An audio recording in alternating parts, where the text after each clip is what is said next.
네, 안녕하십니까. 신기수입니다. 자, 어제 미국 증시는 뭐 거의 보합권이라 봐야 되겠죠. 네, 그 전날에 굉장히 많이 올랐기 때문에 뭐 자연스럽게 좀 쉬어갈 수 있는 날인데, 뭐 그 정도로 쉬었던 것 같습니다. 일단 뭐 어제 그 시장에 관심을 받았던 건 PCE죠. 10월 달 PCE가 발표가 됐는데 전년비로 6.0%입니다. 그리고 전월비로 6.3% 올랐습니다. 예상치의 부합이고요. 또 근원시 PCE도 전년비 5.0% 올랐는데요. 전월비로 5.2%. 이것도 예상치 부합입니다. 연준이 PCE 지표를 굉장히 중요하게 생각합니다. 왜 연준이 이제 그 인플레이션 목표치를 2%대다 이렇게 얘기할 때 그건 CPI가 아니고요. PCE거든요. PCE를 굉장히 중요하게 생각하는데 어쨌든 PCE가 예상치 정도로 나왔다는 거, 그리고 전월비 빠지고 있다는 부분들, 이거는 이제 뭐 그 인플레이션은 이미 정점을 찍었다, 빠지고 있다라는 부분이기 때문에 12월 달에 FOMC가 금리 인상 속도 완화에 대한 부분들에 대한 예상을 훨씬 더 이제 강화시켜주는 부분이다, 이렇게 얘기할 수 있겠죠. 경기도 이제 위축세입니다. 어제 11월 달에 ISM 제조업 지수, ISM PMI 나왔는데요. 49. 이게 이제 그 2020년도 5월 이후로 이제 첫 번째 이제 위축세인데, 중요한 거는 이제 경기가 지금 위축이 되는 것과 지금 현재 상황에서 경기 위축에 대한 불안감, 경기가 위축이 되면은 사실 기업들 실적이 빠질 텐데 거기에 대한 불안감과, 그리고 경기가 위축이 되니까 금리에 대한 어떤 긴축이 좀 완화될 거라는 기대감. 그러니까 증시에서 이쪽 두 개가 어느 쪽에 무게가 쏠려 있느냐가 중요하죠. 근데 아직까지는 경기가 위축이 된다 그러면은 그게 긴축 완화에 대한 어떤 기대감 쪽으로 조금 더 무게가 있는 것 같아요. 그래서 이게 왜 중요하냐면은 그게 무게가 그쪽으로 가 있어야지 12월 달에 금리 인상을 0.5%만 했을 적에 주식이 위쪽으로 올라갈 수가 있어요.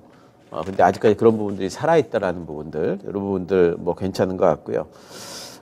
근데 아직까지 고용은 좀 탄탄한 것 같습니다. 신규 실업수당 청구 건수 나왔는데, 전주 대비 16,000건이 빠졌습니다. 이거는 이제 실업자 수가 뭐 신규로 나오는 실업자 수가 줄어든다는 뜻이기 때문에 고용이 탄탄하다, 이렇게 읽히죠.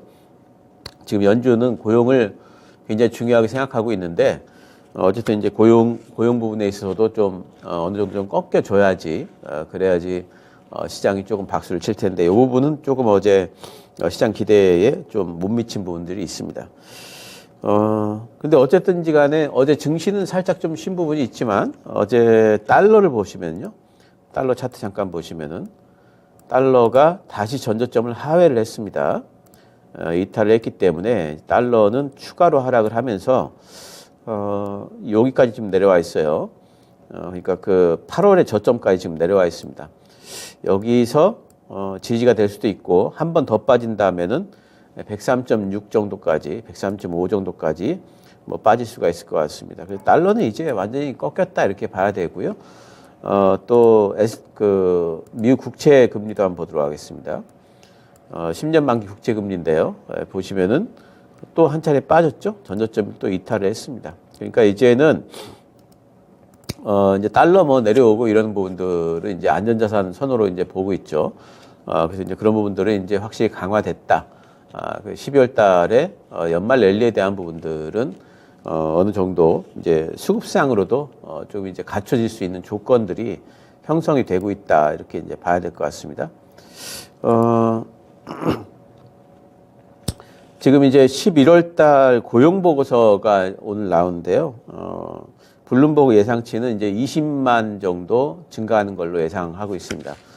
중요한 건 실업률 3.5% 예상을 하고 있는데, 3.5%보다 더 높게 나와줘야지 시장은 이제 좋아하겠죠. 3.5보다 낮게 나오면은, 근데 3.5보다 낮게 나올 것 같지는 않아요.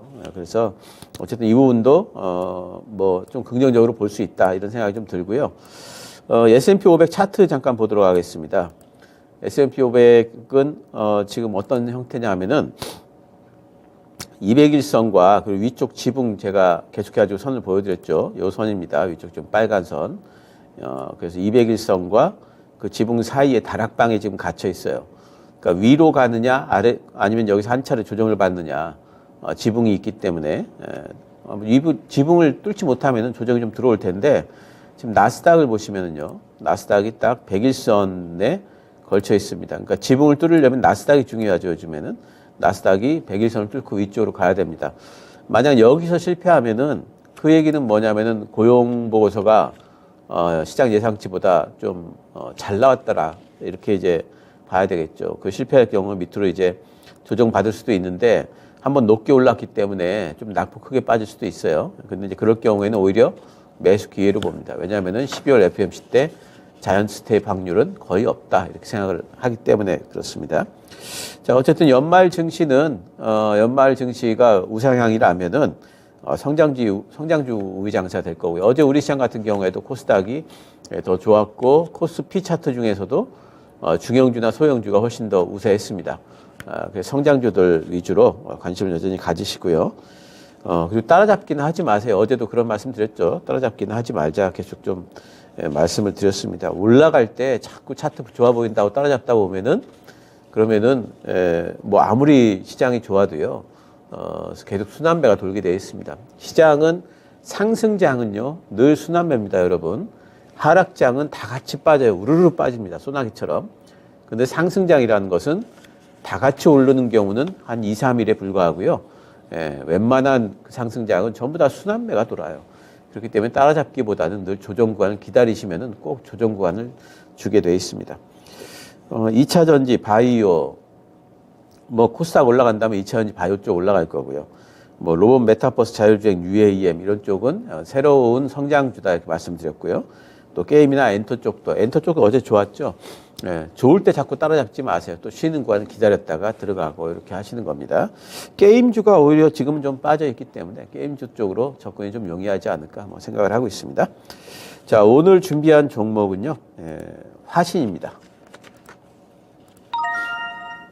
화신은 자동차 부품주입니다.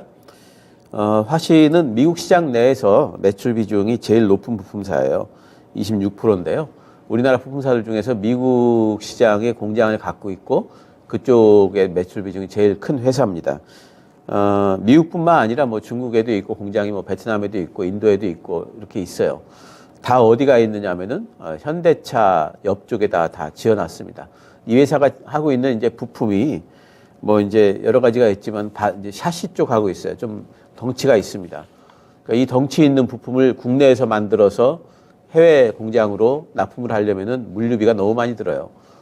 그래서 그쪽에다가 다 지어놨는데 이런 부분들이 상당히 이제 빛을 좀 발할 수 있는 그런 구간에 왔습니다.